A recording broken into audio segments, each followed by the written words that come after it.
Now, how much housing do we need? That's where we come to the second number.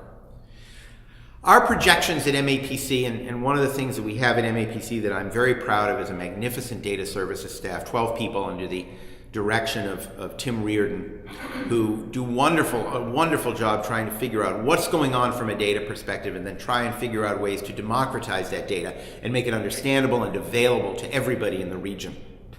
And every 4 years, we are required, because of the federal transportation planning money that we receive, to project into the future, to the best of our ability, population, employment, and housing demand trends for all of the greater Boston region. We never do it exactly the same way. We try and learn from the way we've done it in the past. We check and see, did this work, did this not work, do we feel we need additional factors, are there other considerations we should bring to bear? But every 4 years, we do that analysis. And the most recent analysis indicated that in eastern Massachusetts, which we basically define as everything east of Worcester, all the way up to New Hampshire, and all the way down to Rhode Island, but not the Cape and the South Coast.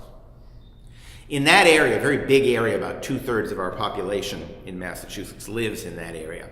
We will need between 2000 and 2040 about 435,000 additional units of housing. Now, the units can come through renovation of existing, either renovation or subdivision of existing buildings, or new buildings, or substantial rehabilitation, or repurposing commercial or industrial properties. They can come in a variety of ways. They can be rental or ownership. They can be condo or single family. It can be in a variety of different sort of forms. But that's what we need in terms of new units that don't exist or didn't exist in the year 2000. When you might note that the year 2000 is quite a while ago already. So how are we doing? Not all that well. During the early part of this millennium, I guess, the first 12 years or so, production was very, very low, far less than 435,000 divided by 40. Far less. Now it's up at about the average, but we have to make up for all the years when we were below.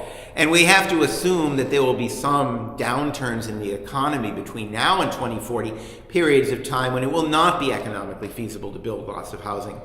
So we just aren't meeting the target. Yet the target seems to be staying firm. Not only is it staying firm, but the population numbers are running ahead of our projections. So more and more people are trying very hard to crowd into the region and not finding the housing they would need or like, or in some cases can afford. What happens when people are still trying to come to the region, but there isn't the housing they like to buy or rent? Well, one thing that happens is that they double up. So we see household size consistently increasing over time.